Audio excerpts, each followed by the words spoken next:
They threw her out in the rain, a young mother standing at the gates with 6-week-old twins screaming in her arms, watching the mansion lights blaze behind locked iron bars. The security guard wouldn't even look her in the eye. Her wealthy husband's family had just evicted her with one suitcase in 48 hours' notice.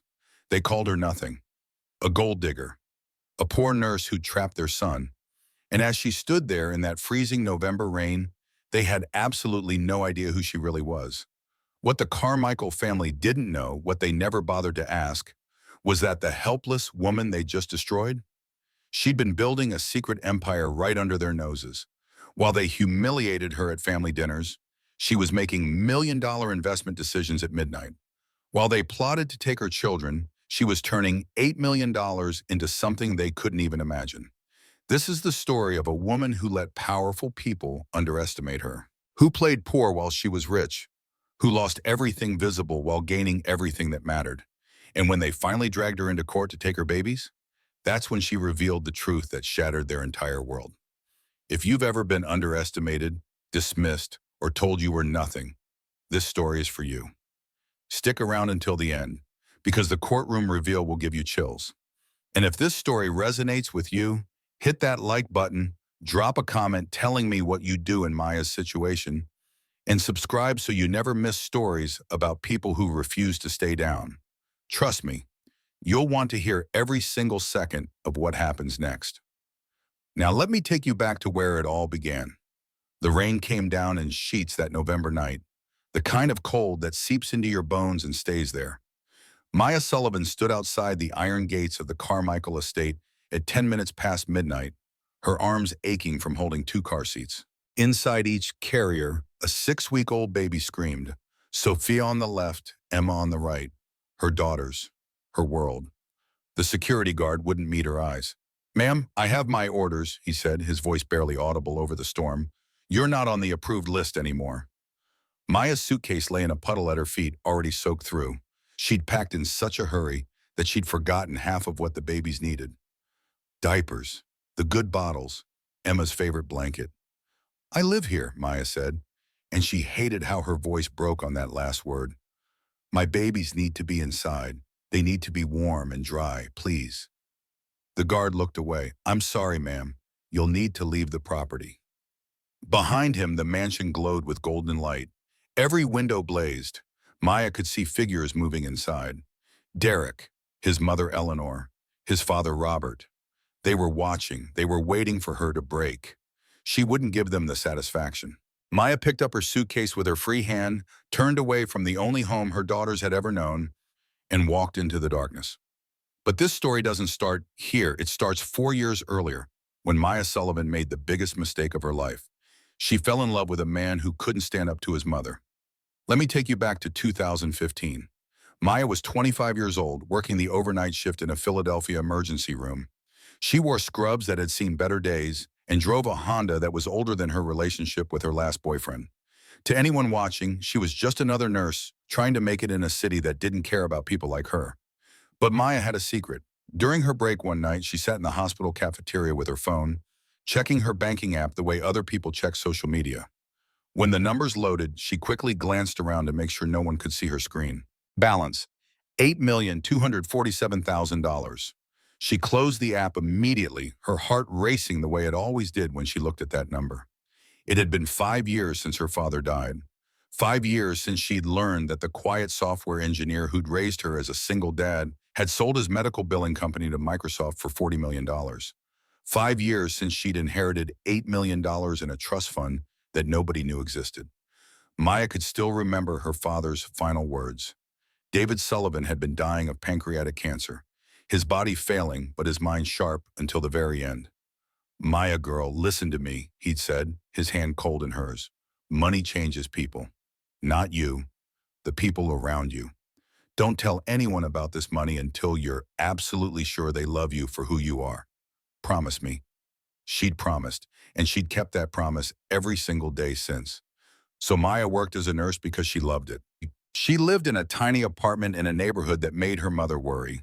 She drove that ancient Honda and wore scrubs from Target, and she let her inheritance grow quietly. Managed by Thomas Wright, her father's best friend and the only person alive who knew the truth. The irony wasn't lost on her. She could have quit working years ago, could have traveled the world, could have lived in luxury. Instead, she mopped up blood and held the hands of dying patients and tried to save lives one shift at a time, because her father had taught her something more valuable than money. He'd taught her that character matters, that you find out who you really are when nobody's watching, that the measure of a person has nothing to do with their bank account. Maya thought about that lesson a lot in the years that followed, especially on the night her life changed forever. It was a hospital fundraiser, black tie optional. Maya had almost skipped it, but her supervisor, Linda Mitchell, had insisted. "You need to get out of this place," Linda had said, practically shoving Maya toward the exit. "You work too much. You never have fun. Go, drink the free wine. Pretend you're a person who does things besides save ungrateful people's lives." So Maya had gone. She'd worn a simple black dress from a consignment shop and felt completely out of place among the pharmaceutical reps and hospital administrators in their designer everything. She was standing by the bar, nursing a glass of wine and wondering if she could slip out without Linda noticing, when a man's voice behind her said, "You're not enjoying the champagne and small talk, are you?" Maya turned. The man was tall, maybe 33, with dark hair and the kind of smile that probably got him whatever he wanted. He wore his tuxedo like he was born in it. "That obvious?" Maya asked. "I'm Derek," he said, extending his hand. "And you look like the only real person in this room." That should have been her first warning. Men who say things like that are usually running from something. But Maya was 25 and tired, and maybe a little bit lonely, so she shook his hand and said, "I'm Maya, and you're absolutely right. I hate small talk." They talked for 3 hours. Derek was charming in that effortless way that comes from a lifetime of privilege. He told her about his family's business, about growing up in Connecticut, about his prep school and his time at Yale. He asked her questions and actually listened to the answers. He made her laugh. When he asked for her number, Maya said yes. What she didn't see was the woman watching them from across the room. Eleanor Carmichael, Derek's mother, stood with a group of similarly dressed women, her eyes locked on her son and the nurse in the cheap dress. "Oh God," Eleanor said to her friend, not bothering to lower her voice. "He's found another charity case. This one's a nurse? How quaint." She took a sip of her champagne, her expression one of practiced boredom. "Give it 6 months," she continued. "Derek likes to play savior, but he always comes back to his senses eventually. They always do." Her friend laughed. "You really should let the poor boy live his life, Eleanor." "Oh, I will," Eleanor said, her smile cold. "Right up until the moment he tries to marry her. Then I'll remind him exactly who he is, and more importantly, who she isn't." But Maya didn't hear any of that. She was too busy falling for Derek Carmichael, the man who would eventually break her heart, steal from her, and try to take her children. If she could go back to that night, knowing everything that would come after, would she still have said yes when he asked for her number? Sometimes she wondered about that, but then she'd look at Sophia and Emma, and she'd know the answer. Some mistakes give you the most beautiful gifts, even if they cost you everything else. Derek Carmichael courted Maya the way wealthy men court women they find fascinating. Expensive dinners at restaurants where Maya felt underdressed no matter what she wore. Weekend trips to his family's summer house in the Hamptons. Flowers delivered to the hospital with cards that said things like, "Thinking of you while you save the world." Maya let herself fall, against her better judgment, against every warning her mother gave her over the phone. She fell hard and fast. "There's something I should tell you," Maya said one night, 3 months into their relationship. They were in Derek's apartment, a penthouse overlooking the city that probably cost more than most people made in a year. "About my father, about what he left me." Derek pulled her close, kissing her forehead. "Whatever it is, it doesn't matter. I love you, Maya. Just you. Not your history or your family or anything else. Just the woman sitting right here." Maya hesitated. Those were exactly the right words. So perfect that some small voice in her head whispered that maybe they were too perfect. "I love you too," she said instead of confessing.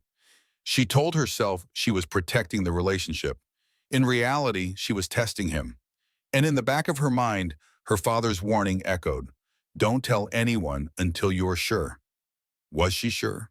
Could anyone ever be truly sure? The proposal came on their 6-month anniversary. Derek took her to the spot where they'd first met, the hospital courtyard where the fundraiser had been held. He got down on one knee with a ring that probably cost more than a car. "Marry me," he said. "Build a life with me. I promise I'll spend every day trying to deserve you." Maya said yes, and she still didn't tell him about the money. Meeting Derek's family should have been the second warning. Maybe it was, but Maya was too in love to hear it. The Carmichael mansion wasn't just big. It was the kind of big that was designed to intimidate. Marble columns, a circular driveway, windows that seemed to judge you as you approached. Eleanor Carmichael answered the door herself, which Maya would later learn was unusual. The family had staff for that, but Eleanor wanted to get a good look at the woman her son planned to marry. "So, you're Maya," Eleanor said, her eyes traveling from Maya's shoes to her face in one quick, dismissive sweep. "Derek's been quite secretive about you. Now I see why. Come in." The dinner that followed was 3 hours of subtle torture. Robert Carmichael, Derek's father, barely acknowledged Maya's existence. He addressed all his comments to Derek, asking about business matters and family friends Maya had never heard of. Victoria, Derek's sister, was worse. She smiled and said sweet things that had edges sharp enough to draw blood. "Nursing must be so fulfilling," Victoria said, her tone suggesting it was anything but. "I could never handle being around sick people all day. You must be so strong. Or maybe just used to it." Maya smiled tightly and said nothing, but Eleanor saw the look on her face. "Maya, dear, where did you say your family was from?" Eleanor asked. "Pennsylvania, small town outside Pittsburgh." "How lovely." Eleanor's smile didn't reach her eyes. "And your parents?" "My father passed away. He worked in tech. My mother teaches high school English." "Oh." The single syllable contained volumes. Eleanor exchanged a glance with Robert. It was the kind of look that said, "This is worse than we thought." Derek, to his credit, tried. "Mom, Dad, Maya's amazing. She's smart and kind, and she makes me want to be better." "Of course, darling," Eleanor said. "We're delighted for you, aren't we, Robert?" Robert made a non-committal sound that could have meant anything. Later, when Maya excused herself to the bathroom, she passed by Robert's study. The door was cracked open just enough for her to hear the conversation inside. "She trapped him," Robert was saying. "A nurse sees a wealthy man and—" "We don't know that yet," Eleanor interrupted, "but we don't have to make it easy for her either. If she's after the money, she'll reveal herself eventually. If she truly loves him, well, let's just say some people simply don't belong in our world." "What are you suggesting?" Derek's voice. Maya's heart stopped. "Nothing dramatic," Eleanor said smoothly. "Just that we maintain certain standards, certain expectations. Women like her either rise to meet them or they don't. And if she doesn't, Derek will see it himself. He's a smart boy. He knows what he needs in a partner." Maya stood frozen in the hallway, her hand on her pregnant belly that nobody knew about yet. She should have left right then, should have walked out and never looked back. But she loved him. God help her, she loved him. So instead, she went back to the dining room and smiled and made small talk and pretended she hadn't heard anything. And when Derek asked her later if his family had liked her, she lied and said yes. That was her third mistake. After not telling him about the money and ignoring the warnings, this was the worst one. She decided to stay and prove them wrong. She decided that love would be enough. It never is, when you're fighting people who've already decided you're the enemy. They married on a Saturday in May. Small ceremony. Maya's mother came from Pennsylvania. Derek's family attended but didn't help plan anything. Eleanor arrived 15 minutes late and left early, claiming a headache. "She seems nice," Maya's mother said doubtfully, watching Eleanor's departure. "She's warming up to me," Maya lied. Her mother gave her a look that said she knew better, but all she said was, "Baby, some families don't know how to share their sons. Just promise me you'll remember who you are. Don't let them make you small." "I promise, Mom." But promises are easy to make and hard to keep, especially when you're moving into a mansion where everyone speaks in whispers and none of them are about anything good. The Carmichael estate had a guest suite. That's where Derek and Maya lived for the first year of their marriage. Not in the main house exactly. In a wing that felt separate but wasn't. Close enough that Eleanor could drop by whenever she wanted, far enough that Maya felt like a visitor in her own home.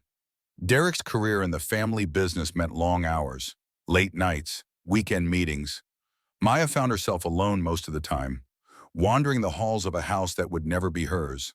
She should have been miserable, and in many ways she was. But Maya had a secret that made the loneliness bearable. Every night after Derek fell asleep, she'd open her laptop and check in with Thomas Wright. "Your portfolio's doing well," Thomas would say via encrypted video call.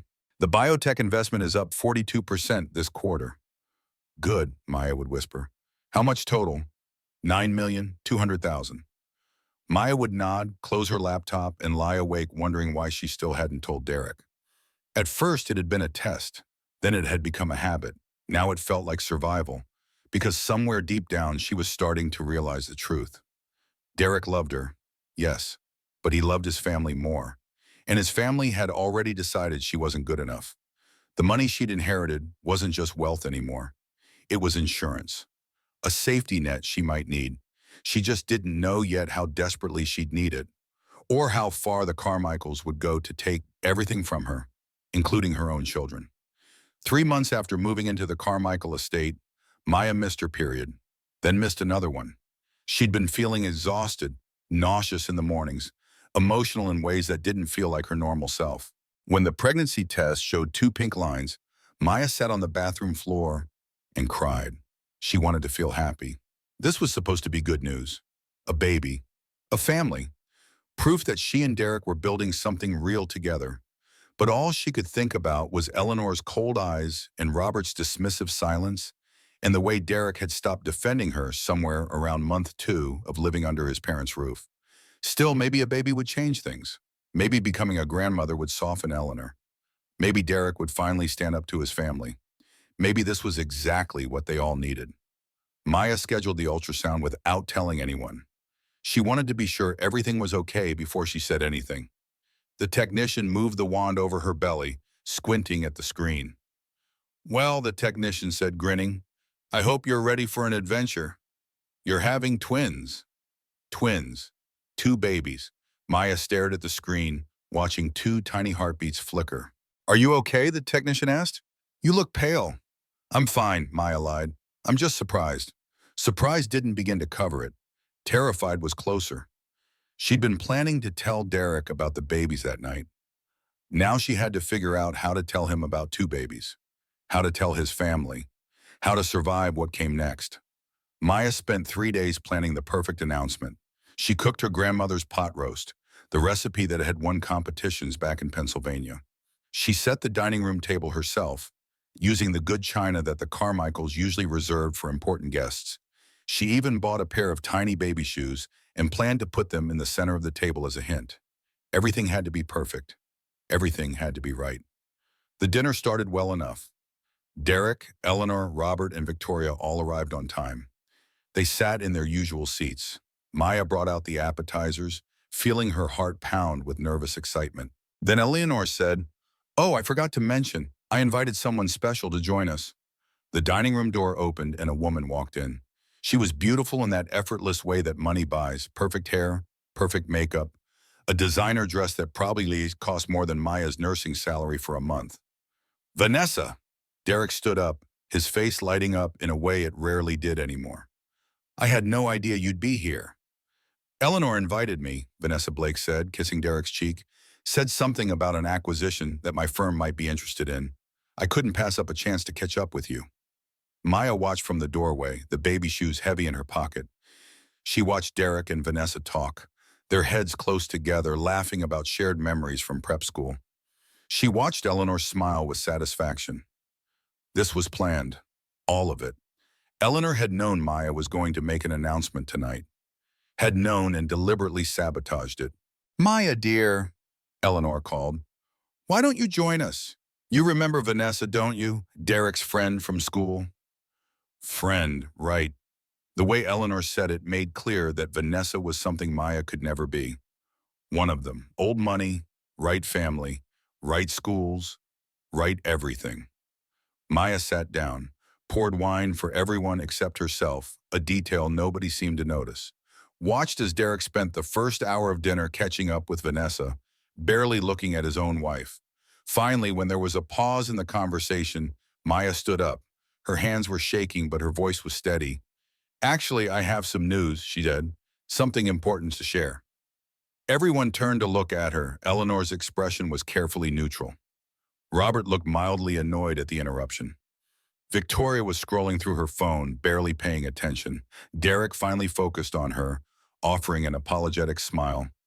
Derek and I are having a baby, Maya said. Actually, we're having twins. The silence that followed was absolute. It stretched on for what felt like an hour but was probably only 15 seconds. Eleanor's face tightened. Oh, well, I suppose these things happen. How far along? Robert asked, his tone suggesting this was a business transaction rather than family news.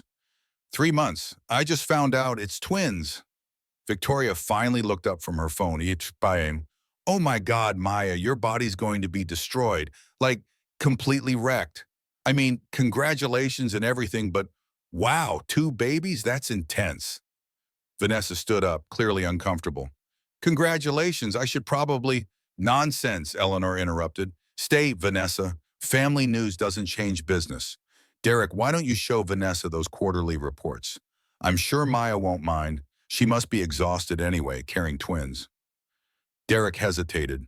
Maya could see it on his face. The moment of choice. His wife pregnant with his children, or his mother's expectations. Just give me 20 minutes, he said to Maya, already moving toward the study. This is important. And just like that, Maya was alone at the table with his family. The pot roast sat getting cold. The baby shoes stayed in her pocket. And Eleanor Carmichael smiled. You know, Eleanor said, her voice conversational, Robert's cousin married a girl much like you. Sweet thing. Got pregnant right away. Thought it would secure her position in the family. She paused, taking a sip of wine.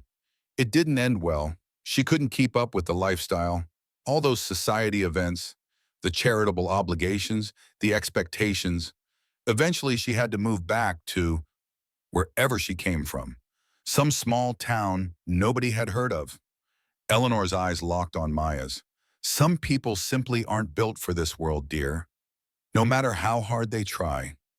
Maya stood up, walked to the bathroom on shaking legs, locked the door behind her and looked at herself in the mirror. Her face was pale, her eyes bright with unshed tears. She touched her stomach, feeling the slight swell there. I will protect you, she whispered to her unborn babies. I promise, whatever it takes, whoever I have to become, I will protect you. She had no idea then what that promise would cost her. No idea that protection would require her to become someone her father might not have recognized. Someone harder, someone colder, someone who could look at suffering and calculate its worth. But that night in the Carmichael Mansion bathroom, Maya Sullivan began to change. The transformation was subtle at first, invisible, but it was happening, and it would change everything. That night, after the dinner guests had left and Derek had finally finished his business discussions, Maya couldn't sleep. She lay awake listening to Derek's steady breathing, her mind racing. At 2 in the morning, she got up, padded quietly downstairs for a glass of water. As she passed Robert's study, she heard voices. The door was cracked open just slightly. Maya knew she shouldn't listen, knew it was wrong, did it anyway. She trapped him, Robert was saying. A nurse sees a wealthy family and gets pregnant. It's the oldest trick in the book. Twins, no less, Eleanor added, as if one wouldn't have been enough to cement her position. She's smarter than I gave her credit for. What do we do? That was Derek's voice. Maya's heart stopped. She waited for him to defend her, to tell his parents they were wrong, to stand up for his wife and unborn children. You don't do anything yet, Eleanor said. Let her think she's won. Let her have her little victory. But Robert and I will make her position here untenable. Cold shoulders, social exclusion, subtle pressure. Women like her always leave when they realize they don't belong. They always do. Mom, that seems, Derek started. Unnecessary? Eleanor's laugh was sharp. Derek, darling, do you really think she's the one? Can you honestly see her hosting your business dinners, managing your household, raising children who'll need to understand our world? She doesn't fit. You know it. We know it. Soon enough, she'll know it too. There was a long pause. Maya held her breath, praying for Derek to disagree, to fight, to choose her. I'll handle it, he finally said. Just give me time. Maya stood in the hallway, one hand on her pregnant belly, and felt something inside her break. Not her heart, that would come later. This was something deeper, the last piece of naivety, the final shred of hope that love would be enough. She walked back upstairs to their bedroom, opened her laptop, sent an encrypted message to Thomas Wright. I need to accelerate everything. How aggressive can we get with the investments? Thomas's reply came 30 minutes later. As aggressive as you want. What's going on? Maya stared at the screen, typed, I'm building an exit strategy, and when I leave, I'm taking everything I came with, plus everything I built. They think I'm desperate. They think I need them. They have no idea what's coming. Good, Thomas wrote back. Your father would be proud. What's your target? Maya thought about Eleanor's cold smile, Robert's dismissive tone, Derek's cowardice. She thought about her daughters growing up in a house where they'd be made to feel small and unworthy. She thought about survival and what it truly meant. 50 million in 3 years, she typed. Can we do it? With your insights on healthcare tech and the market timing? Yes, it'll be aggressive. High risk, but possible. Then let's do it. Maya closed the laptop and lay back down next to Derek. He was still sleeping, oblivious to the fact that his wife was planning a war he'd never see coming. Because that's what this had become.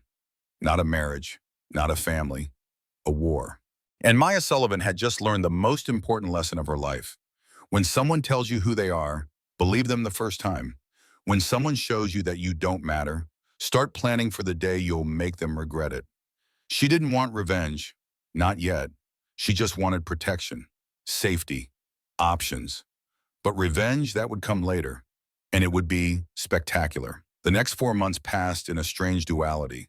On the surface, Maya was the obedient daughter-in-law, the dutiful pregnant wife. She attended family dinners where Eleanor made subtle digs about her weight gain.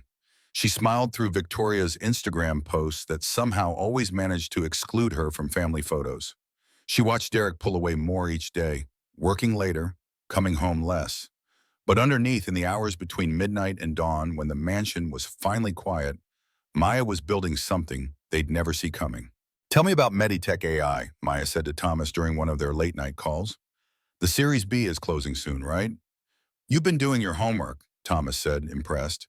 Yes, they're developing artificial intelligence for early disease detection. Revolutionary stuff, but highly speculative. I see it in the ER every day, Maya said, her voice low. Doctors miss things. Overworked, understaffed, human error. AI that can catch patterns and we miss? That's not speculative. That's inevitable.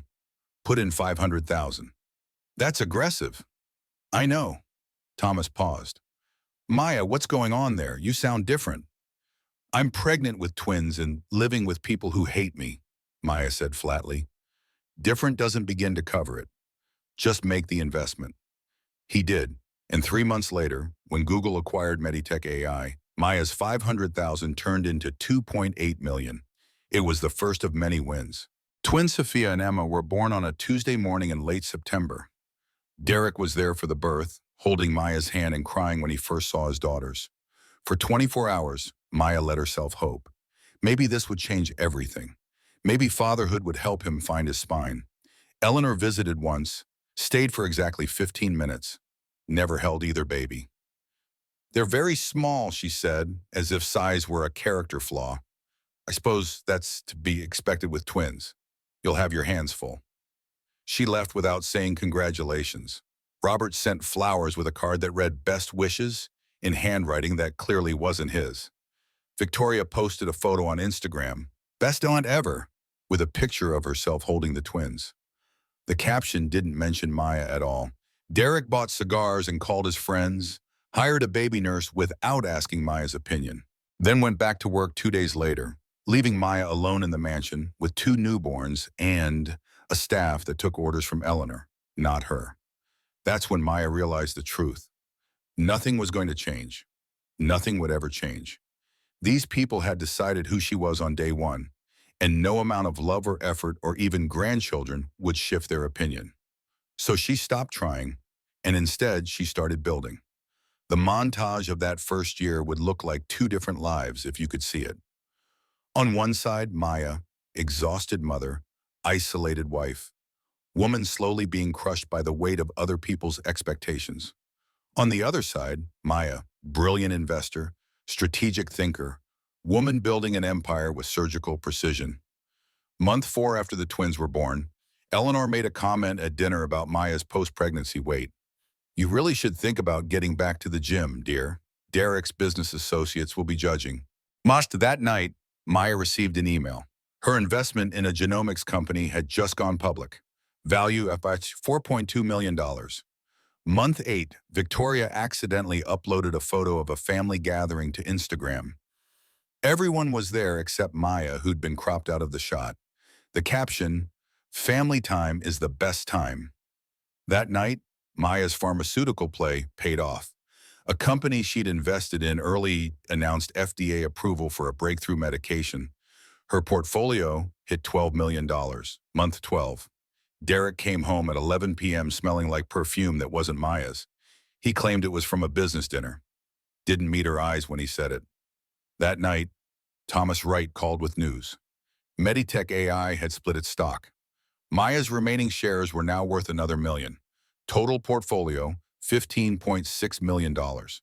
Maya tracked every win on a spreadsheet that lived in an encrypted folder labeled Family Photos. She watched the numbers climb. 8 million became 10, 10 became 12, 12 became 15. Every insult sharpened her focus. Every lonely night fueled her research. While Eleanor thought Maya was crying in her bedroom, she was reading SEC filings and market analyses. While Derek assumed his wife was overwhelmed and exhausted, which she was, he had no idea she was also building financial independence that would eventually destroy his entire family's sense of superiority. The twins turned 18 months old. They were beautiful, healthy, brilliant little girls who said "Mama" and "Dada" and filled Maya's heart in ways she hadn't known were possible. Derek was a decent father when he was around, which wasn't often. Eleanor continued to treat the girls with polite distance, as if they were temporary guests rather than her granddaughters. Victoria used them as Instagram props and nothing more. And Maya kept building, kept planning, kept preparing for the inevitable moment when everything would fall apart. That moment came sooner than she expected. It was a Tuesday evening in May. The twins were taking their afternoon nap. Maya was in the nursery with her laptop, checking her portfolio. Thomas had just sent the quarterly report. Current net worth, $48 million. $48 million. In 3 years, she turned $8 million into 48. If she could maintain this pace for just a few more years, she'd hit $100 million. More than enough to disappear. More than enough to protect her daughters for life. More than enough to never need the Carmichaels again. Maya allowed herself a moment of triumph. She'd done it, against all odds, while being systematically dismantled by Derek's family, while raising infant twins alone, while pretending to be the helpless, poor girl they thought she was. She'd built an empire in the shadows. She was rich. Not Carmichael rich, not yet, but rich enough to leave. Maya pulled out her phone and texted her mother. "Mom, I think I'm finally ready. Give me 3 more months to let some investments vest, then we're coming home to Pennsylvania. The girls and me." Her mother's response was immediate. "Thank God, baby. I've been praying for this. We'll be ready for you." Maya smiled. 3 months, 90 days. Then she'd file for divorce from a position of strength. She'd offered Derek joint custody, because despite everything, he was their father and they deserved to know him. But she'd make it clear, she wasn't the helpless victim they'd created. She was a self-made multimillionaire who'd been playing a different game all along. The satisfaction of watching their faces when they learned the truth would be worth every sleepless night. Maya set her laptop aside and checked on the twins. Sophia and Emma were sleeping peacefully, their little chests rising and falling in perfect synchrony. "Your mama did good," she whispered, kissing each of their foreheads. "We're going to be okay. I promise." She should have known better than to make promises she couldn't keep. Because that night, Maya's phone buzzed with a message from an unknown number. She almost deleted it without looking. Something made her open it instead. What she saw made her heart stop. It was a photo. Derek and Vanessa Blake, in bed together, naked. The timestamp said it had been taken less than 2 hours ago. Below the photo, a simple message. Thought you should know, a friend. Maya sat down hard on the nursery floor, her hands shaking so badly she almost dropped the phone. She checked Derek's location. They shared tracking for family safety, and saw he was at Vanessa's address, not at work, not at a business dinner, at Vanessa Blake's apartment. Maya scrolled through the location history, Tuesday nights and Thursday nights for the past 6 months. Always the same address. Always for 3 to 4 hours. Working late, business meetings, important client dinners. All lies, every single one of them. Her husband was having an affair, had been having an affair for 6 months, with the woman his mother had invited to their pregnancy announcement dinner. And knowing Eleanor, knowing how calculated that woman was, knowing how desperately she wanted Maya gone, this wasn't just Derek's betrayal, this was Eleanor's plan all along. Maya sat in the nursery with her sleeping daughters and felt something cold settle into her chest. Not heartbreak, that would come later. Not even anger, this was calculation. This was clarity. This was the moment when Maya Sullivan stopped being a woman who wanted to escape with dignity and became someone far more dangerous. She pulled out her laptop, sent Thomas a message. Change of plans. Don't liquidate anything. I want to go bigger, more aggressive. Everything we can possibly do. Maya, what happened? War. That's what happened. And I'm done playing defense. She didn't file for divorce in 3 months. She waited, watched, planned, and most importantly, she kept building her empire while Derek and his family thought they'd broken her. They had no idea what they'd unleashed. Have you ever been so betrayed that it changed who you fundamentally were? That's what happened to Maya that night. The woman who valued kindness and tried to see the best in people died in that nursery. What replaced her was harder, colder, more calculating, and infinitely more dangerous. Maya didn't confront Derek about the affair that night, or the next night, or the night after that. She watched him come home late on Tuesday and Thursday, smelling like Vanessa's perfume, lying about meetings and client dinners.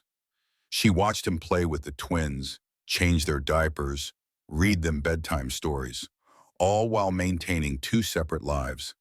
She said nothing, did nothing, just watched and documented everything. Because Maya had learned something crucial from the Carmichael family. Revenge is a dish best served cold, and timing is everything. Instead, she threw herself into her investments with renewed focus. Every lie Derek told, every night he spent with Vanessa, every time Eleanor made a cutting remark about Maya's parenting, it all became fuel. The portfolio grew. 48 million became 51, then 55, then 60, and then 6 months after Maya had discovered the affair, Eleanor called a family meeting. It was 10 o'clock on a Wednesday morning. Maya came downstairs in her pajamas, carrying both twins. She'd been up since 5 with Emma, who was teething and miserable. Sophia had finally fallen back asleep around 7. Maya hadn't showered, hadn't eaten breakfast, was running on 4 hours of sleep and pure exhaustion. She walked into the formal dining room and stopped cold. Eleanor and Robert sat at the head of the table. Victoria was there, looking bored and scrolling through her phone. Derek wouldn't meet Maya's eyes. And sitting in the chair next to Eleanor was a lawyer Maya had never seen before. Papers were spread across the mahogany table. Maya, Eleanor said, her voice pleasant in the way a knife is pleasant when it's very sharp. Thank you for joining us. Please sit. Maya sat, her stomach dropping. The twins fidgeted in her arms. The lawyer cleared his throat. Mrs. Carmichael, my name is James Henderson. I represent the Carmichael family in domestic matters. Your husband has retained me to file for legal separation. The words hit Maya like a physical blow, even though she'd been expecting this, even though she'd prepared for it. Hearing it said out loud in the family dining room where she'd endured so many terrible dinners was different. Furthermore, the lawyer continued, the Carmichael family is requesting that you vacate the premises within 48 hours. You're evicting me, Maya said. Her voice came out flat, empty, with 2 babies. It's better this way, Derek said quietly, still not looking at her. Cleaner, less confusing for the girls. Maya turned to him, really looked at him. The man she'd loved, the father of her children, was sitting there, letting his mother orchestrate this entire thing. Say something, Maya said. Tell them this is insane. Derek finally met her eyes. My parents are right. It's what's best for Sophia and Emma. Eleanor leaned forward. We're prepared to be quite generous, Maya. $50,000 and $2,000 per month in child support. In exchange, you'll sign over primary custody to Derek. We'll work out supervised visitation for Marceau, perhaps weekends, though we think that might be too much initially. You want my daughters. Maya's voice was shaking now. You're trying to take my children. Robert spoke for the first time. We can provide stability. You're a single mother with no job, no income, no home of your own. What judge will choose you over a family with resources? Victoria finally looked up from her phone. Maya, be realistic. You can barely afford your own life. What are you going to do? Move back to Pennsylvania and work double shifts at a hospital? The girls deserve better than that. Maya looked at each of them. Eleanor with her cold satisfaction, Robert with his dismissive certainty, Victoria with her casual cruelty, and Derek the coward who couldn't even defend his own children from this. If you don't sign, the lawyer added, we'll be forced to take this to court. And I assure you the Carmichael family has the resources to ensure a favorable outcome. Maya stood up slowly, picked up both twins, one in each arm, looked at Eleanor. You're right about one thing, Maya said. I never belonged here, because belonging here means being cruel and shallow and empty, and I'll never be that. She walked toward the door. If you don't sign those papers, we'll destroy you in court, Robert called after her. Maya turned back. Then I'll see you in court. Eleanor stood, her face flushed with rage. You have nothing. You are nothing. Without this family, you'll be working 3 jobs just to keep the lights on. Maya didn't respond. She walked out with her daughters and never looked back. She packed one suitcase, threw in whatever clothes she could grab, the twins' favorite stuffed animals, a few bottles, some diapers, her laptop. 20 minutes later, she was standing outside the gates in the rain, being told by security that she wasn't on the approved list anymore. That's where this story started. But now you know what Eleanor didn't, what none of them knew. The woman they just evicted wasn't nothing. She was $60 million worth of invisible, and she was about to become their worst nightmare. Maya drove to the nearest motel with vacancies, the Budget Inn. $65 a night. It smelled like cigarettes and desperation. The carpet was stained, the bathroom had mold in the corners, but it had a roof and a lock on the door, and it was hers. She laid the twins on the bed, made sure they were safe, and then sat down on the floor and tried to breathe. Her phone buzzed. Text from Victoria. Just want you to know, Sophia asked for Daddy today. She didn't ask for you. Kids know who really loves them. Followed by a smiley face emoji. Maya deleted it. Then her phone rang. Thomas Wright. Maya, I just saw your location. Where are you? A motel. They kicked me out. Thomas, they're trying to take my daughters. They can't. They froze my accounts. Sullivan Ventures, my old 401k, everything.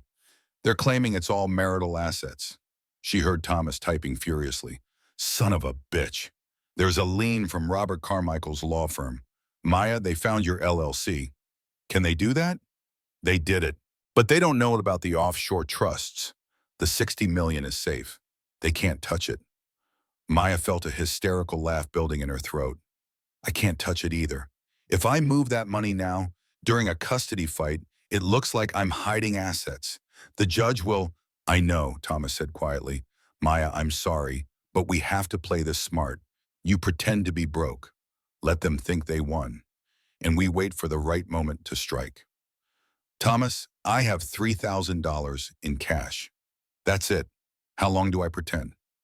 As long as it takes to win. This is war now, and in war, sometimes retreat is the smartest strategy. Maya looked at her daughters sleeping on the motel bed, at the stained walls and broken TV and everything that was supposed to be temporary but felt permanent. She had $60 million and couldn't touch a penny of it. She was rich and broke at the same time, powerful and helpless. Okay, she said, I'll play their game. But Thomas? Yes? When the moment comes to strike back, I want to destroy them so completely they never recover. Can you help me do that? There was a pause. Then Thomas said, "Yes, your father would be proud of you, Maya. Not for the revenge, but for the survival, for the fight." "I'm not my father," Maya said quietly. "He was a better person than I'm becoming." "No, you're stronger. And right now, strong is what your daughters need." Maya hung up, fed the twins, changed their diapers, put them to bed in the motel crib that looked like it violated every safety regulation ever written. Then she opened her laptop and started planning. The Carmichaels thought they'd won. They thought they'd broken her. They had no idea that the game had only just begun. And when it was over, they wouldn't just lose. They'd lose everything. Starting with their company, their reputation, and their unshakable certainty that money could solve any problem. Because sometimes the person you're fighting has more money than you do. They've just been smart enough to hide it until the exact right moment. That moment was coming, and Maya Sullivan was going to make sure every second of suffering she'd endured was repaid with interest. The custody papers arrived 3 days after the eviction. A process server found Maya at the motel, knocked on the door while she was trying to get the twins down for a nap. "Maya Sullivan?" "Yes." "You've been served." He handed her a thick manila envelope and left. Maya opened it with shaking hands. The document inside was titled, "Carmichael v. Sullivan, Petition for Full Custody." Oh, she read the allegations with growing horror. Unstable living conditions, no verifiable income or employment, history of erratic and emotionally unstable behavior, abandonment of marital home without reasonable cause, suspected substance abuse. That last one made her laugh, a bitter sound that woke Emma, who started crying. Suspected substance abuse. Complete fabrication. But how could she prove a negative? How could she prove she wasn't an addict when she had no money for lawyers, no resources to fight back? The relief requested made her feel sick. Full legal and physical custody to Derek Carmichael. Supervised visitation for Maya, 4 hours per month. Mandatory psychological evaluation for Maya. Drug testing, 4 hours per month.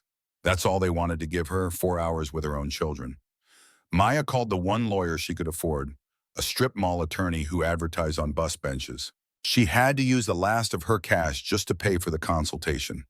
The lawyer, a tired-looking man in his 50s, read the papers and shook his head. "Mrs. Carmichael, I'll be honest. You're fighting a family with unlimited resources and a stellar reputation. Your best option is to negotiate for shared custody and move on. Full custody battles against wealthy families like this, you'll spend $100,000 and probably lose." "They're trying to take my children," Maya said, "and they might succeed. You need $15,000 just for my retainer. Against their legal team, you're looking at $50,000 minimum. Can you afford that?" Maya thought about the $60 million she couldn't touch. "No. Then I'd suggest finding a pro bono clinic or representing yourself." "I'm sorry." She left his office and sat in her car in the parking lot, staring at the steering wheel. How had it come to this? How had she gone from planning her triumphant exit to sitting in a 10-year-old Honda, crying while her daughters napped in the backseat? Her phone buzzed. Instagram notification, Victoria had posted again. The photo showed Derek with Sophia and Mom at a park. He was smiling, pushing them on a swing. The caption read, "Best daddy ever, so grateful for his strength during difficult times. Hashtag single dad life, hash family. First, pray for Sophia and Emma." The comments were brutal. "Where's the mother? I heard she abandoned them." Gold Digger finally showed her true colors. "Those poor babies deserve better." Maya tried to comment, to defend herself. Victoria had blocked her. She tried calling Derek. Number blocked. She tried texting Eleanor. Message couldn't be delivered. They'd cut her off completely. And now they were controlling the narrative, making her look like the villain while they played the victims. A week later, the court appointed a custody evaluator, Dr. Patricia Morgan, a psychologist who specialized in family assessments. What Maya didn't know, what she couldn't know, was that Dr. Morgan had received a $50,000 consulting fee from Robert Carmichael's law firm 3 days before her appointment. Dr. Morgan visited the Carmichael mansion first, clean, spacious, immaculate. A nanny on staff. A nursery that looked like something from a magazine. Derek, calm and concerned, explained how worried he was about Maya's mental state. "I just want what's best for my daughters," he said, hitting all the right notes. "Maya is struggling. I think she needs help, not judgment." Dr. Morgan nodded and took notes. Then she visited Maya at the motel. The room was as clean as Maya could make it, but there was only so much that could be done. The stained carpet, the broken air conditioner, the overwhelming smell of mildew, the fact that two toddlers were living in a space barely big enough for one adult. Dr. Morgan photographed everything, asked Maya about her daily routine, her plans, her employment prospects. Maya answered honestly, exhausted and defeated. "I'm looking for work," Maya said. "But it's hard when I don't have an address, when I don't have references, when every nursing supervisor I contact has seen Victoria's Instagram posts painting me as an unstable mother who abandoned her kids." Dr. Morgan wrote something down. "Are you currently employed?" "No." "And financially?" Maya hesitated. This was it, the moment she could reveal the truth. But Thomas's words echoed in her head. "If you move that money now, it looks like you're hiding assets." "I'm figuring it out," Maya said. Dr. Morgan's expression said everything. Lying, delusional, unstable. 2 weeks later, the evaluation report came back. Maya's public defender, court-appointed, overworked, barely competent, called to give her the news. "It's not good, Maya." The findings were devastating. Mother residing in substandard housing, unsuitable for minor children. No employment or financial stability demonstrated. Mother appeared depressed, anxious, emotionally overwhelmed during evaluation. Father provides stable, enriched environment with comprehensive family support. Recommendation: primary custody to father, supervised visitation for mother 4 hours per week, pending mother's completion of parenting classes and establishment of stable housing. Maya listened to her lawyer read the report and felt something break inside her. Something fundamental. The last piece of hope that truth and justice mattered, that being a good mother was enough. "The hearing is in 3 weeks, her lawyer said. "Maya, I think you should seriously consider settling. Take what visitation you can get," and she hung up on him. That night, Maya did something she'd never done before.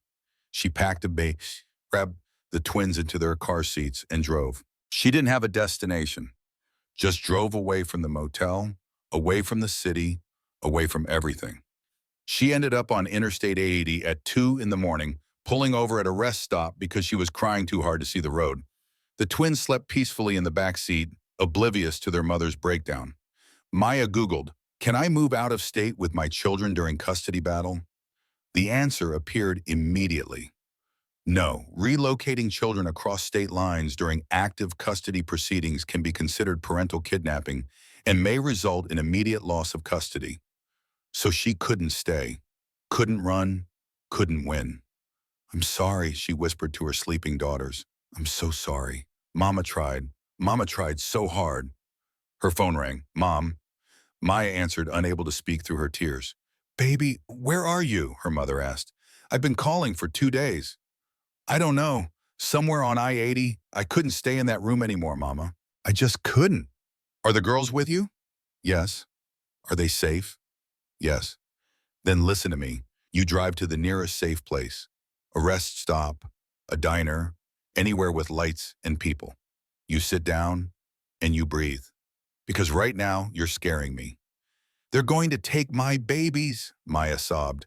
"I can't stop them. I have all this money and I can't use it. I'm rich and I'm powerless and I don't know what to do." "Then use your father's gift the way he meant it.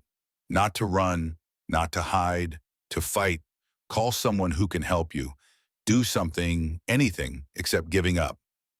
Maya sat in the car, tears streaming down her face, and thought about her father, about the lesson he had tried to teach her, about strength and character and fighting even when you know you might lose. "There's someone," she said quietly, "from my old hospital. She told me once that if I ever needed anything—" "Then you call her," her mother interrupted. "Right now, tonight." Maya looked at her phone contacts, scrolled to a name she hadn't called in 2 years, Linda Mitchell, her old nursing supervisor, the woman who'd been more of a mother to her at the hospital than Eleanor had ever been. At 3 in the morning, Maya hit call. Linda answered on the third ring, her voice groggy. This better be an emergency. Linda, it's Maya Sullivan. I'm so sorry to call this late. I don't know what else to do. And Maya told her everything. The Carmichaels, the eviction, the custody battle, the motel, the evaluation, all of it. When she finished, there was silence on the other end of the line. Then Linda said, that son of a bitch, that entire family of son of a bitches. I don't know what to do, Maya said. They're going to take my daughters and like hell they are. Listen to me. Here's what's going to happen. You're going to drive to my address. I have an apartment over my garage. It's yours, free, for as long as you need it.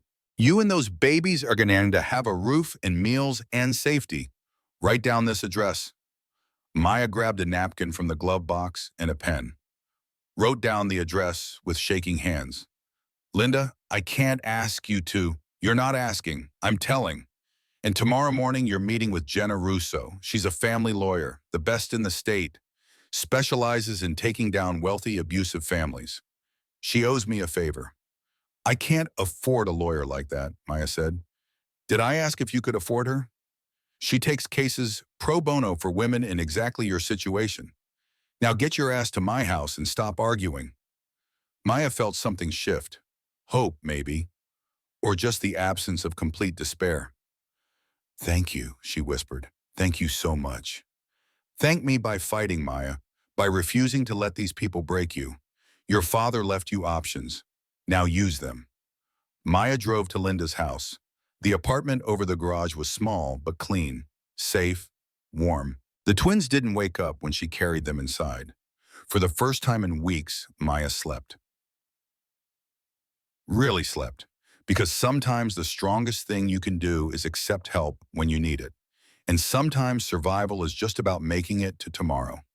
Then the next day, then the one after that. Until suddenly, impossibly, you realize you've made it through. And you're still standing. And the fight isn't over yet. 3 days later, Maya met Jenna Russo.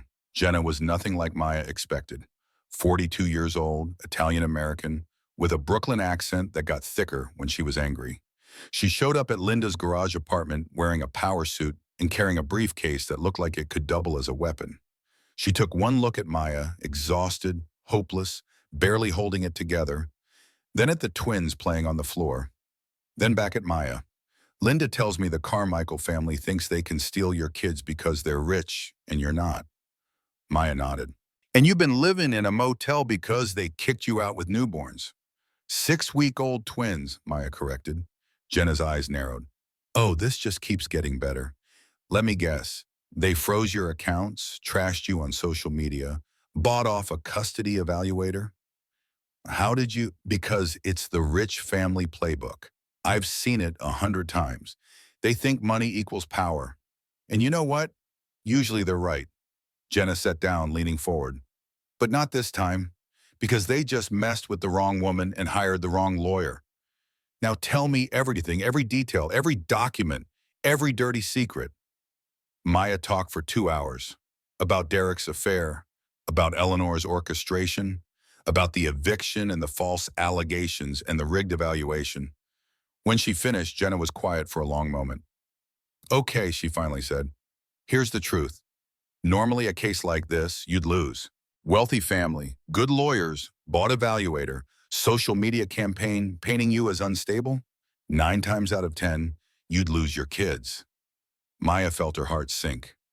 But this is the 10th time, Jenna continued, because you have something they don't expect. What they don't know about you. Maya hesitated. This was it, the moment to reveal everything or keep hiding. I have money, she said quietly, a lot of money, from my father in offshore trusts. They have no idea. How much? $60 million. Jenna whistled low.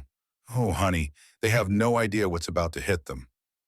Over the next 6 weeks, Jenna Russo became Maya's general in a war that was about to get very ugly. She filed emergency motions, subpoenaed phone records, hired investigators, built a case that would not just defend Maya but destroy the Carmichaels.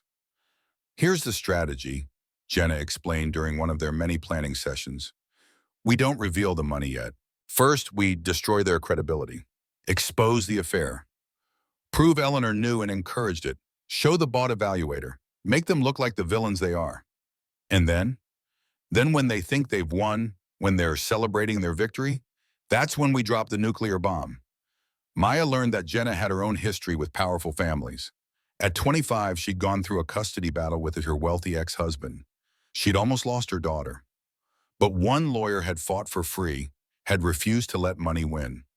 Jenna had won custody, and she'd promised herself that when she became a lawyer, she'd be that person for someone else.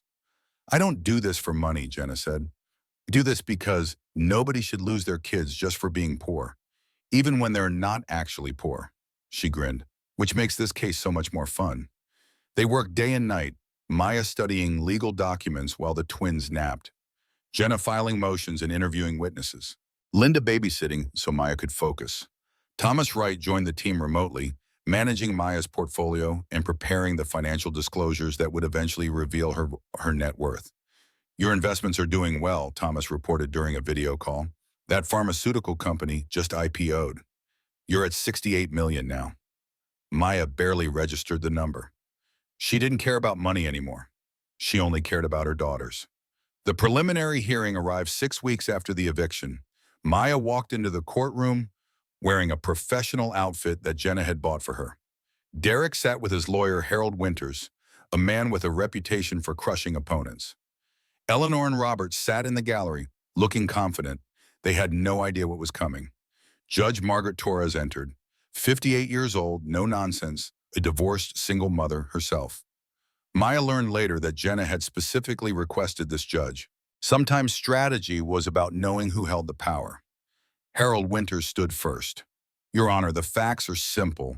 Mr. Carmichael provides a stable, wealthy, supportive environment. Mrs. Sullivan lives in a borrowed apartment and has no employment. The children's best interests are clear. Your Honor, may I present evidence? Jenna stood, calm but deadly. Proceed, Ms. Russo. What followed was a systematic destruction of Derek's credibility. Exhibit A, Jenna said, projecting text messages on the courtroom screen. Messages between Derek Carmichael and Vanessa Blake, spanning 18 months, including these from 3 days before he evicted his wife. The text appeared. Derek to Vanessa, can't wait to be free of this situation. Mom's lawyer is handling everything. By Friday, she'll be gone and we can finally be together. Vanessa to Derek, what about the babies? Derek, Mom says we'll get custody. Maya can have supervised visits. I'm done playing house with someone who doesn't understand our world. The courtroom erupted. Derek's face went white. Eleanor's mouth became a thin line. Exhibit B, Jenna continued, bank records showing Mr. Carmichael transferred $87,000 from joint marital accounts to Vanessa Blake over 18 months. Hotel stays, jewelry, vacations. Harold Winters tried to object. Judge Torres overruled him. Exhibit C email from Eleanor Carmichael to Dr. Patricia Morgan. The email appeared on screen. Dr. Morgan, as discussed, the $50,000 consulting fee has been transferred. We trust your evaluation will reflect the children's need for stability with their father's family. Let us know if you require additional context. The courtroom exploded. Judge Torres banged her gavel. Ms. Russo, you're alleging the evaluator was paid off? I'm not alleging, Your Honor. I'm proving it. Wire transfer records included. Judge Torres looked at Derek, at his lawyers, at Eleanor and Robert in the gallery. Her expression was ice cold. Dr. Morgan's evaluation is void. I'm ordering an investigation into her license. Mr. Winters, your client has committed fraud, adultery, and financial abuse.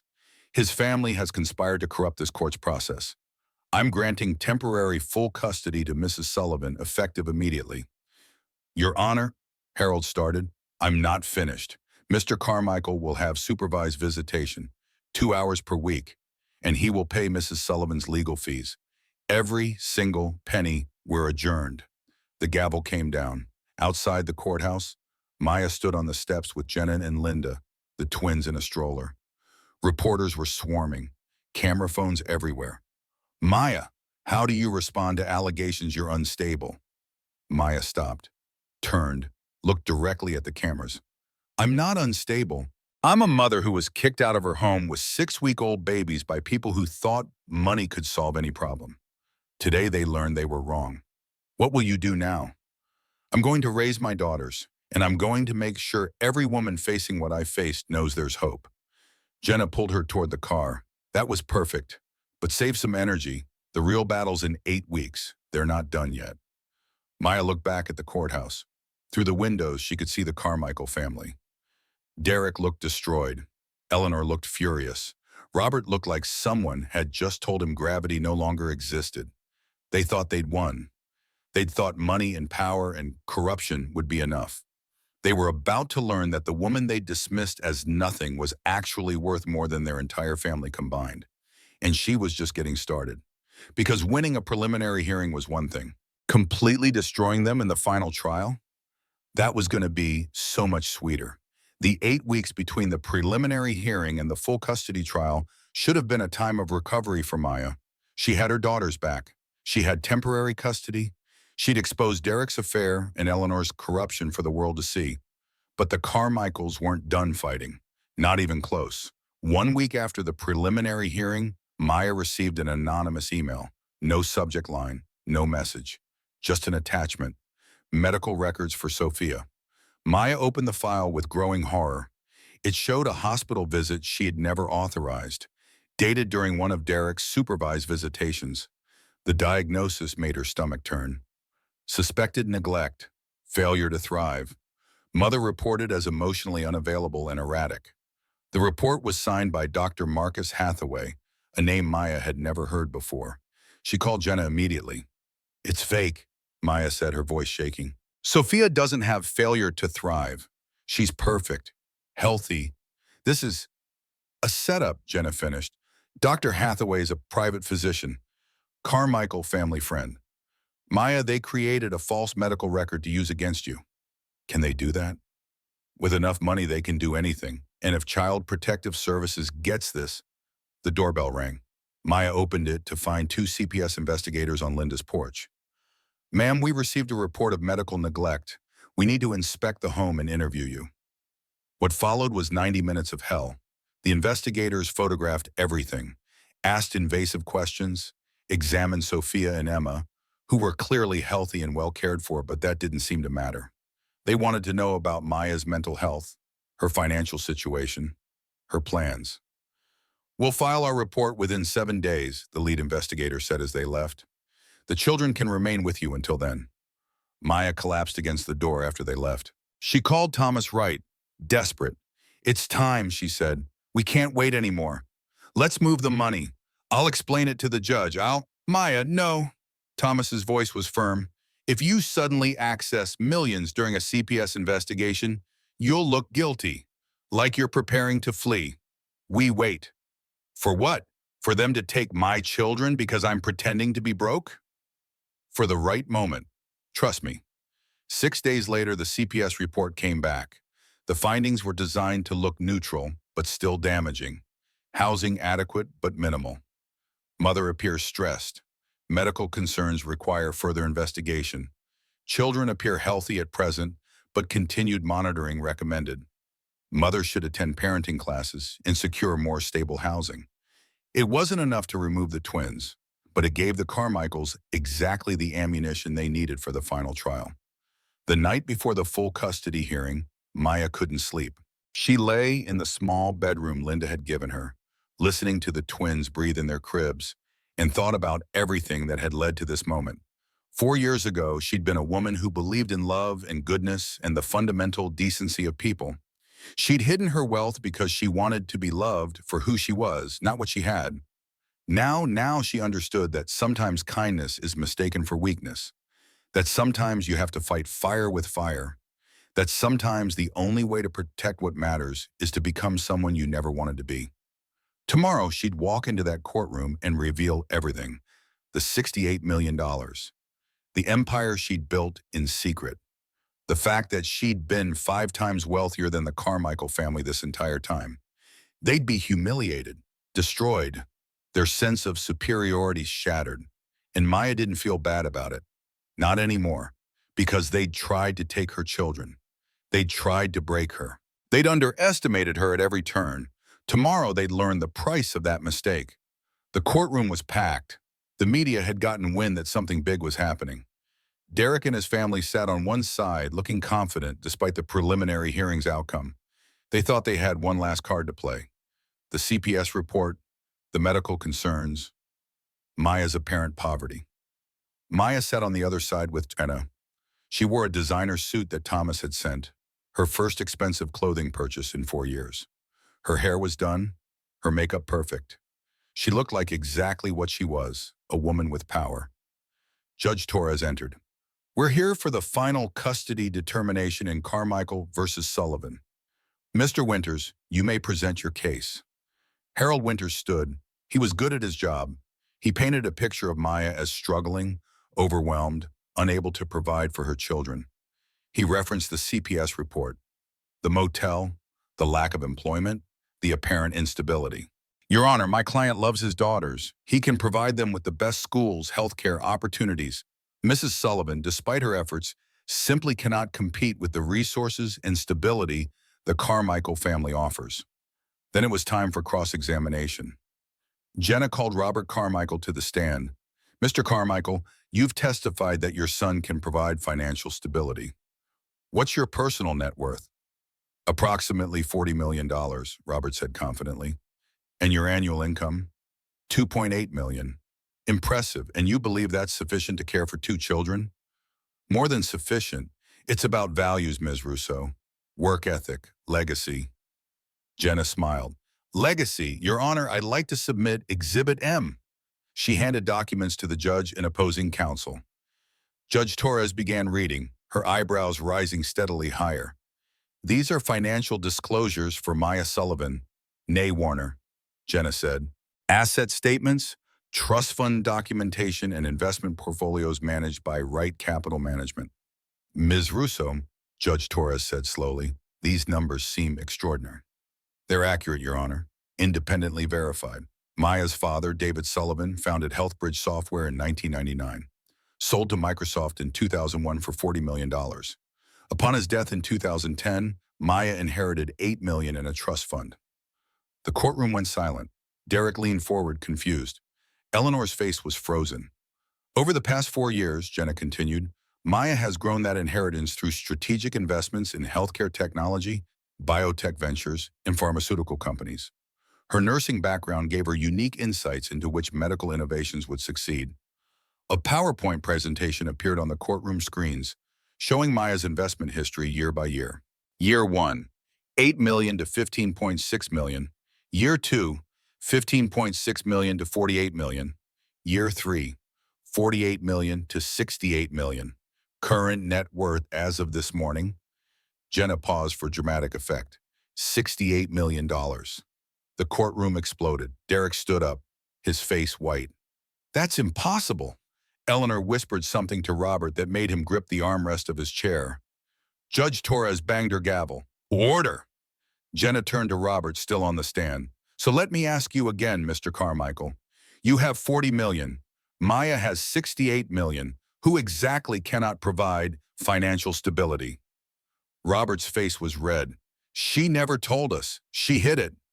She protected it from people who would have exploited her, people who kicked her out of their home with 6-week-old babies because they thought she was worthless. Jenna pulled out another document. But here's my favorite part. 6 months ago, Carmichael Industries refinanced its debt, $22 million in loans from various creditors. What you don't know is that those loans were purchased by Sullivan Ventures, Maya's company. She showed the corporate documents. Maya owns your debt. She could call it tomorrow and force you into bankruptcy. But you know what she did instead? Silence. Nothing. Because unlike you, she doesn't use power to destroy families. She uses it to protect her own. When Maya took the stand, Jenna asked her the question everyone needed to hear. Maya, why didn't you tell Derek about the money? Maya looked at Derek, really looked at him. Because I wanted to know if he loved me. Just me. Not my father's legacy, not my portfolio, Me. And did he? For a while I thought so, but when his family told him to choose between their approval and his wife, he chose them. Every single time. What do you want, Maya? I want my daughters. I want them to grow up knowing their worth isn't determined by money or social status or anyone else's opinion. I want them to learn that kindness matters more than wealth. And I want them to never feel what I felt in that house. Invisible, small, worthless. Maya's voice broke slightly. I don't want revenge. I just want to be their mother. The courtroom was silent. Judge Torres looked at Derek, at his parents, at the lawyers, then at Maya. I've seen many cases in my career, but I have never seen a family act with such calculated cruelty as the Carmichaels. She turned to Derek. Mr. Carmichael, you evicted your wife and 6-week-old twins because your mother told you to. You had an affair. You stole from marital funds. You tried to corrupt a custody evaluation. And through all of it, you never once asked yourself if the woman you married might have value beyond what you could see. She looked at Maya. Mrs. Sullivan, you are granted full legal and physical custody of Sophia and Emma. Mr. Carmichael will have supervised visitation, 4 hours per week, pending completion of family therapy. Harold tried to object. Judge Torres cut him off. Furthermore, Mr. Carmichael will pay all of Mrs. Sullivan's legal fees. And I'm issuing a restraining order against Eleanor Carmichael. She is not to contact Mrs. Sullivan or the children under any circumstances. Eleanor stood, outraged. You can't. Mrs. Carmichael, sit down or I'll hold you in contempt. In my courtroom, cruelty doesn't win. We're adjourned. The gavel came down. Outside, media swarmed. Maya stopped on the courthouse steps. How do you respond to allegations you hid your wealth? A reporter called out. I didn't hide it, Maya said. I protected it from people who measured my worth by their bank account instead of my character. What will you do now? I'm going to raise my daughters. And I'm going to make sure every woman facing what I faced knows there's hope. Money helps. But courage? That's free. She walked away from the courthouse with her daughters, with Jenna and Linda beside her. Behind her, the Carmichael family stood frozen in the wreckage of their arrogance. They'd called her nothing. They'd thrown her away. And in doing so, they'd freed her to become everything they could never be. Not rich, not powerful, not vindictive, just unbreakable. 5 years later, the glass building caught the morning sun, reflecting it across the city in shards of light that felt almost symbolic. Maya stood at the window of her corner office on the 40th floor, watching the traffic below, and felt something she hadn't felt in years. Peace. Not happiness exactly, not yet, but peace. Behind her, Thomas Wright finished presenting the quarterly report to the board. Sullivan Ventures' portfolio is currently valued at $340 million. Our investment in Neuralink Diagnostics alone has yielded a 340% return. More importantly, Maya added, turning from the window, their early detection technology has saved approximately 12,000 lives. That's what we do here. We don't just make money, we make impact. The board members nodded, impressed. 5 years ago, Maya had been living in a motel with 2 babies, fighting for survival. Now she ran one of the most successful healthcare venture capital funds in the country. The transformation hadn't been easy, or clean, or without cost. After the trial, Maya had taken 6 months to just be a mother, to heal, to remember who she'd been before the Carmichaels had tried to break her. Then she'd started Sullivan Ventures officially, moving it from a secret operation to a real company with an office and staff and purpose. She'd invested in 52 healthcare companies, created 14,000 jobs, changed the medical landscape in ways that had nothing to do with revenge and everything to do with the nurse she'd once been, the woman who understood suffering and wanted to end it. And yes, she'd also donated $10 million to create the Single Mothers Legal Defense Fund, an organization that provided free legal help to women fighting custody battles against wealthy opponents, because she'd been one good lawyer away from losing everything that mattered, and she refused to let that happen to anyone else. Ms. Sullivan? Her assistant poked her head into the office. The Forbes reporter is here for your interview. Maya nodded. Send them in. The interview was for a piece on silent billionaires, investors who'd built empires quietly. The reporter was young, eager, impressed by the office, and the view and everything Maya had accomplished. Your story went viral, the reporter said. The custody battle, the revelation of your wealth. What do you want people to understand about what happened? Maya thought about that, about all the ways she could spin the narrative. That you don't need $200 million to stand up for yourself, she finally said. I had resources, yes, but courage? That's free, and sometimes that's all you really need. Home was a brownstone in a quiet neighborhood, nothing like the Carmichael Mansion. Smaller, warmer, filled with the twins' artwork and photos and all the comfortable chaos that comes with raising children who are loved. Sophia and Emma burst through the door when Maya arrived from work, 7 years old now, all energy and excitement. Mom, I got an A on my science project. And I scored 2 goals in soccer. Maya hugged them both, feeling her heart expand in that way it only did with them. They were brilliant, confident, kind girls who knew their worth, who understood that family wasn't about money or mansions or maintaining appearances. It was about showing up, about love, about choosing each other, always. That night, after dinner and homework and bedtime stories, Emma asked the question Maya had been expecting. Mom, why don't we talk to Dad's family? Victoria sent me a friend request on Instagram. Maya sat on the bed between her daughters, choosing her words carefully. Because some people aren't good for a baby, not because they're bad people, but because they make us feel small, and you deserve to feel big. Do you hate them? Sophia asked. No, I don't think about them enough to hate them. I think about you two, and that's all that matters. The charity event was held in a hotel ballroom, black tie, the kind of event Maya used to feel out of place at. Now she stood on stage presenting a $10 million check to the Single Mothers Legal Defense Fund, and she felt exactly where she belonged. 5 years ago, she told the crowd, I was living in a motel with my babies, fighting a family with infinite resources. If it weren't for one lawyer who believed in me, I would have lost everything. So today I'm making sure other women don't have to fight alone. The applause was genuine. In the audience, Maya saw Jenna Russo beaming with pride, Linda Mitchell wiping tears, Thomas Wright nodding approval.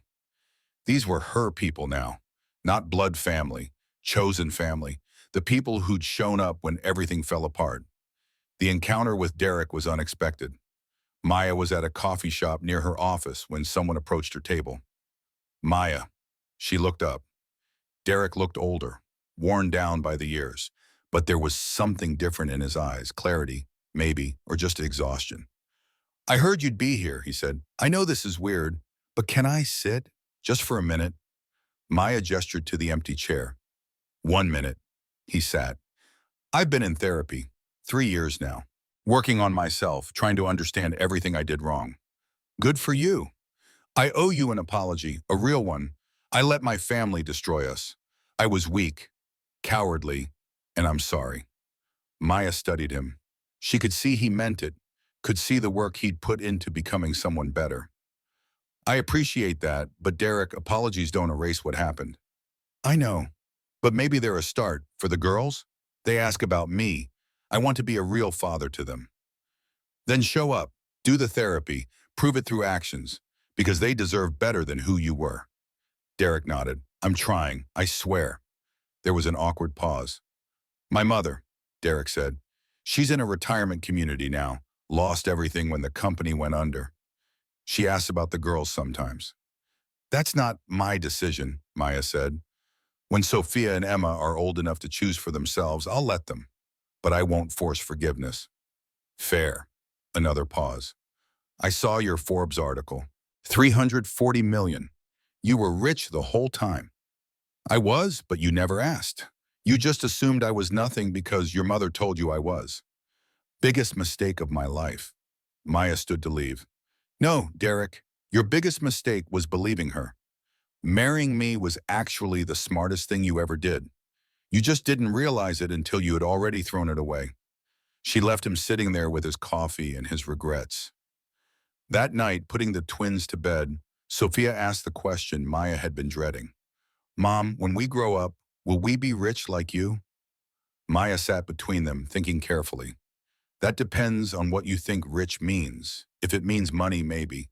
If it means knowing your worth no matter what anyone says, Then yes, absolutely.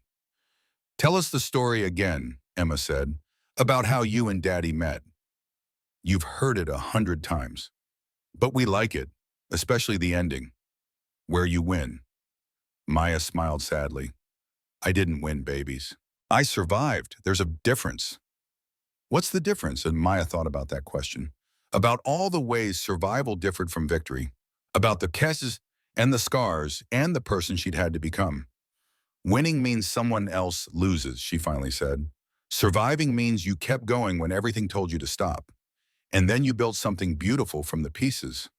Are we the beautiful thing? Emma asked. Maya hugged them both tight. You're everything. After they fell asleep, Maya stood at her bedroom window, looking out at the city lights. She thought about the woman who'd stood outside the Carmichael gates in the rain, about how far she'd come, about what she'd lost and what she'd gained. She'd become someone her younger self wouldn't recognize. Harder, more calculating, less willing to see the best in people. The Carmichaels had taken her innocence, her faith in love, her belief that kindness mattered most. But they'd also revealed her strength, her capability, her refusal to break even when breaking would have been easier. So had she won? Had destroying them been worth it? Maya looked at the photos on her dresser, Sophia and Emma laughing, her mother visiting from Pennsylvania, Jenna and Linda at a charity event, Thomas at the office. This was her answer. Not revenge, not vindication, just a life built on her own terms. Children who knew their worth, work that mattered, people who showed up. The Carmichaels had tried to make her nothing. Instead, they'd freed her to become everything they could never be. Not because she had money, but because she'd learned that courage matters more than wealth, that character outlasts cruelty, that the people who underestimate you are giving you the greatest gift of all, the element of surprise. And sometimes, just sometimes, the underdog doesn't just survive. They thrive. They build empires. They change the world in ways that have nothing to do with revenge and everything to do with refusing to let someone else's cruelty define your future. That was Maya's real victory, not the $340 million, not the destroyed reputation of the family that had tried to break her. Her victory was simpler than that. She was happy, her daughters were loved, and she slept peacefully every night, knowing she'd kept every promise that mattered. Starting with the one she'd made in the rain outside the Carmichael gates. I will protect you, no matter what she'd kept that promise. And in keeping it, she'd saved herself too. Maya stood at her father's grave on a crisp autumn morning, 5 years and 2 months after the trial that changed everything. She brought fresh flowers, sunflowers his favorite, and stood quietly for a moment before speaking. Hi, Dad. I brought the girls last week, but I wanted to come alone today, to tell you something. The wind rustled through the trees. Maya pulled her coat tighter. I used your gift, the money, the lessons, all of it. And I need you to know I tried to do it your way, tried to be kind and good and believe the best in people. But sometimes, Dad, sometimes kindness isn't enough. Sometimes you have to fight. She touched the headstone. The inscription read, David Sullivan, 1955-2010. He taught her that money doesn't change people. It reveals them. You were right about that, Maya said softly. The money revealed exactly who the Carmichaels were. And it revealed who I could become when I stopped trying to be what others expected. The revelation of Maya's wealth had done more than just win her custody. It had fundamentally altered the power dynamics of every relationship she'd had. Derek, to his credit, had actually followed through on therapy. He now had weekend custody of Sophia and Emma. He'd apologized not just once, but repeatedly in therapy sessions with Maya present, acknowledging every failure and every cowardice. He'd never be the partner he should have been, but he was becoming a decent father, slowly, painfully. The twins seemed okay with the arrangement. They loved their dad, but had no illusions about him. Daddy tries hard now, Sophia had explained once. He says he's learning to be brave. Eleanor Carmichael had never apologized. Never would. She'd lost everything, her social standing, her power, her certainty. She lived in an assisted living facility that Maya secretly paid for through an anonymous trust. Because despite everything, Maya couldn't let an old woman suffer completely. But Eleanor didn't know about Maya's charity, and she'd never met her granddaughters. Some bridges, once burned, stay burned. Victoria had disappeared from social media entirely. Last Maya heard, she was working as a marketing consultant. Her 80,000 Instagram followers a distant memory. Robert Carmichael had died of a stroke 18 months after the trial. Derek said he'd never recovered from the humiliation. Maya felt nothing when she heard. Not satisfaction, not guilt, just nothing. The final scene of Maya's story took place at a conference center in Manhattan. She was the keynote speaker at the Women in Venture Capital Summit, standing before 300 women who were trying to break into one of the most male-dominated industries in the world. They're going to underestimate you, Maya told the audience. Some of you because you're women, some because you're young, some because you don't have the right pedigree or background or connections. And you know what? That's their mistake, not yours. She paused, looking out at the faces looking back at her. I spent 3 years being underestimated by people who thought they knew my worth, based on my job, my background, my bank account. They never bothered to ask who I actually was. They just assumed, and their assumption became my advantage. Maya clicked to the next slide, a graph showing Sullivan Ventures' growth over 5 years. When someone tells you who you are, you have two choices. You can believe them, or you can prove them wrong. I chose option 2, and you know what I learned? The people who underestimate you are giving you the greatest gift. They're lowering their guard. They're getting comfortable. They're assuming you're not a threat. She smiled, and that's when you strike. The audience laughed, but Maya's expression remained serious. I don't mean revenge, I mean success. I mean building something so undeniable that their opinion becomes irrelevant. I mean becoming so excellent at what you do that they have no choice but to see you. The Carmichael family thought I was nothing, Maya continued. A poor nurse who trapped their son.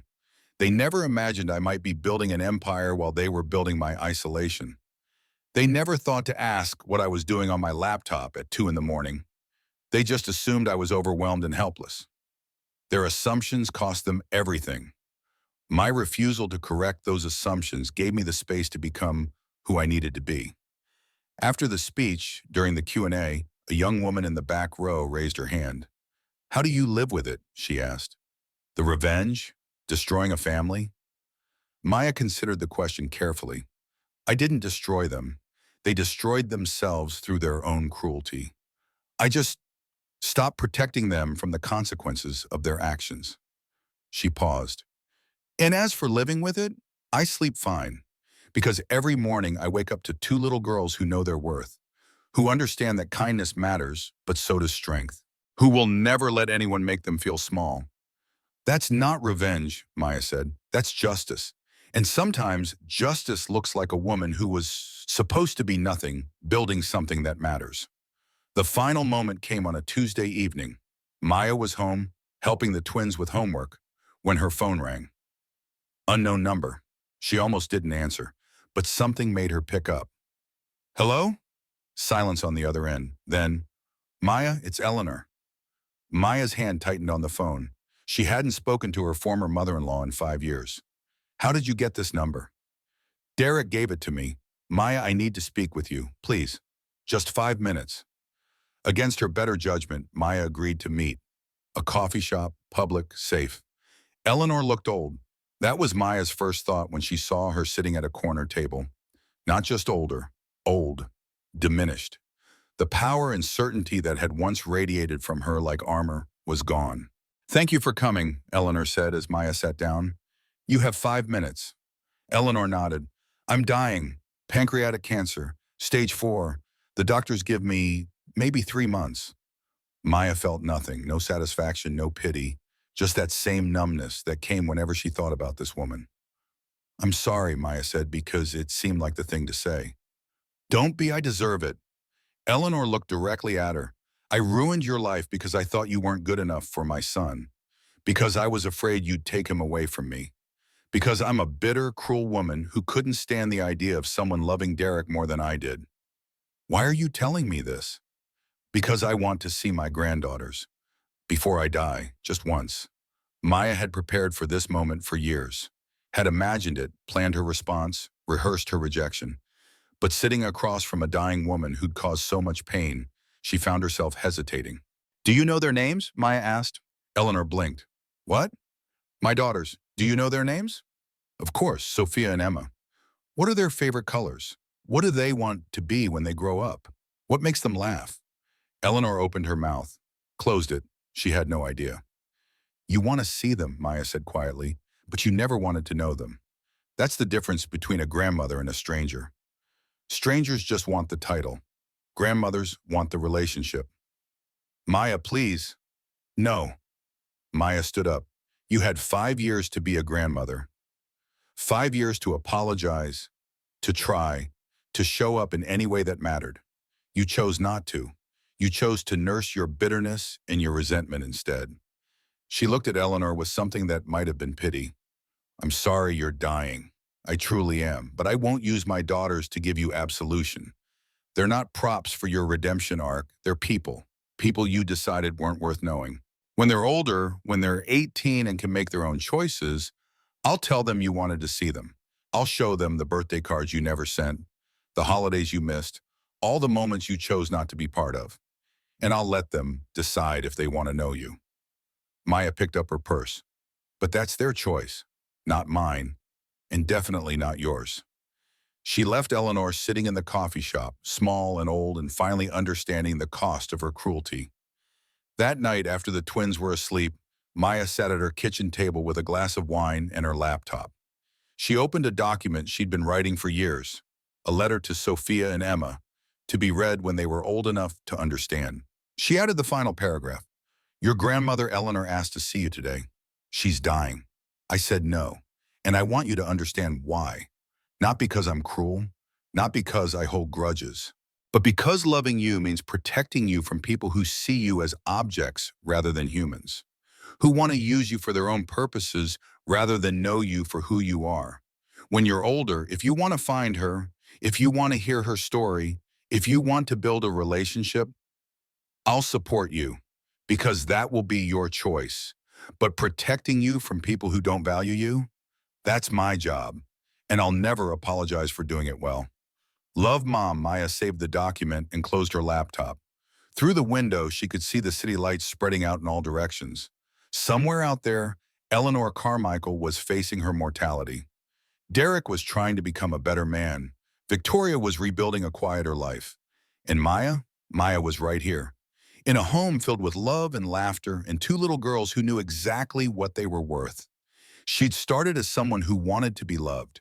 She'd become someone who knew how to love without needing validation, who understood that strength and kindness weren't opposites, but companions, who'd learned that sometimes the most loving thing you can do is refuse to let someone hurt you again. The Carmichael family had tried to teach her that money was power. Instead, she'd learned that self-respect was power, that boundaries were power, that knowing when to fight and when to walk away was power. And yes, having $340 million helped, but it wasn't the money that had saved her. It was the decision made in a rain-soaked moment outside those iron gates that she would never again let someone else define her worth. That decision had changed everything. 5 years later, on Sophia and Emma's 12th birthday, Maya took them to visit their grandfather's grave. The girls laid flowers and read the inscription. "What does it mean?" Sophia asked. "That money reveals people?" Maya thought about all the ways to explain this lesson. "It means that when someone has money, you see who they really are. Some people use it to build walls. Some use it to build bridges. Some use it to hurt people. Some use it to help." "What did you use it for?" Emma asked. Maya looked at her daughters, at their bright faces and confident eyes and the goodness in them that had survived everything. "I used it to protect you," she said simply, "and to prove that kindness and strength can exist in the same person, that you can be powerful without being cruel, that your worth isn't determined by what others think of you." "Did the Bad family learn that?" Sophia asked. Maya considered the question. "I don't know, but I learned it, and now you know it too. That's what matters." They stood together at the grave, 3 generations of Sullivan women who'd learned the hardest lessons about love and loss and survival. And in that moment, Maya finally felt it. Not just peace, not just survival, victory. Not because she'd destroyed her enemies, but because she'd protected what mattered, built something that would outlast the pain, taught her daughters that they were enough, had always been enough, would always be enough. That was the real empire she'd built. Not $340 million, not a successful company, not revenge served cold, just two little girls who would grow up knowing their worth, who would never let anyone make them feel small, who understood that money might reveal people, but character defines them. Eleanor Carmichael died 3 weeks later, alone in her assisted living facility. Maya sent flowers to the funeral but didn't attend. She spent that day at the park with her daughters instead, teaching them how to fly kites and laughing when the wind took them higher than expected. Some stories don't have neat endings. Some villains never learn their lessons. Some wounds never fully heal.